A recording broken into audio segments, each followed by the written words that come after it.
Le cerisier Schubert, déjà contaminé à l'achat. Le cerisier de Virginie Schubert Prunus virginiana Schubert, est parmi les petits arbres les plus vendus dans nos régions.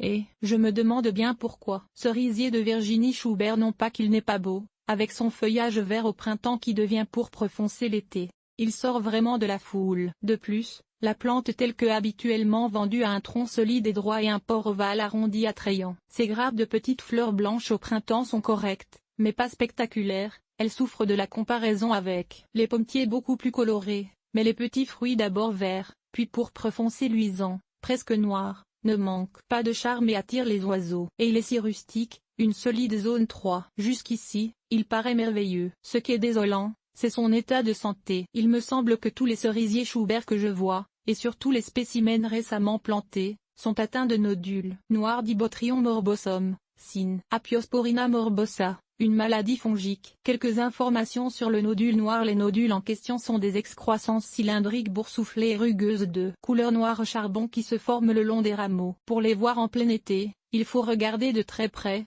car le feuillage les cache bien. L'automne et l'hiver, quand l'arbre est dépourvu de feuilles, ils sont très visibles. Les rameaux atteints poussent normalement au début, mais éventuellement le développement du nodule, unilatéral au début, finit par faire le tour du rameau et coupe alors la circulation de sève. Ainsi la branche finit par mourir au-delà du nodule. D'abord, ce sont les rameaux extérieurs qui sont les plus touchés, mais la maladie semble évoluer vers l'intérieur, atteignant des branches de plus en plus importantes avec le temps. Éventuellement, c'est le tronc qui est atteint et l'arbre finit par mourir, mais cela peut prendre 7 à 12 ans. Le nodule noir s'étend par spores qui peuvent être transportés par le vent, la pluie ou par les outils de taille. Un contrôle peu efficace. Pas de problème pour contrôler le nodule noir, disent les experts, il suffit de couper les branches infestées. Au sécateur environ 10 cm sous la base du nodule, stérilisant le sécateur entre chaque coupe avec de l'alcool à friction pour ne pas étendre la maladie. Sauf que, telles les métastases d'un cancer, de nouveaux nodules apparaissent sur d'autres branches même après une taille très attentive. Je ne connais personne qui a réussi à guérir un cerisier Schubert de nodules noirs par la taille. On dit aussi que des traitements antifongiques, à la bouille soufrée ou autres,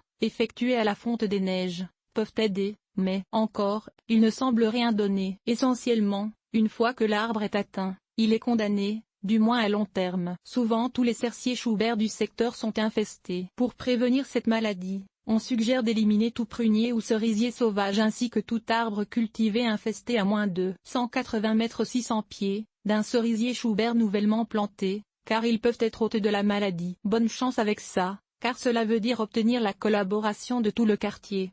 180 mètres, c'est essentiellement 2 pâtés de maison. Et je ne suis pas certain que tous les propriétaires du secteur vont sentir le besoin de s'impliquer. Notamment, quand vous dites à un propriétaire qu'il faut couper son arbre infesté pour sauver le vôtre. Sera-t-il d'accord? Le Schubert est-il déjà infesté à l'achat? Maintenant que vous en savez plus sur le nodule noir, la question qui se pose est la suivante.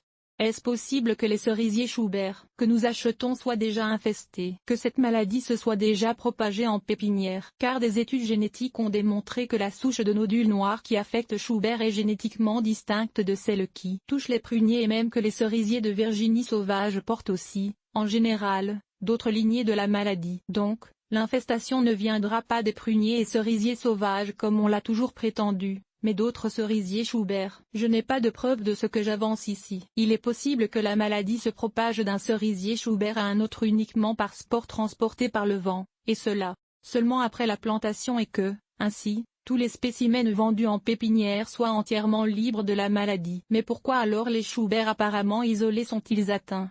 Personnellement, je n'y crois pas. Avant d'acheter un cerisier Schubert, j'aimerais avoir une confirmation qu'il n'est pas déjà condamné. Que faire?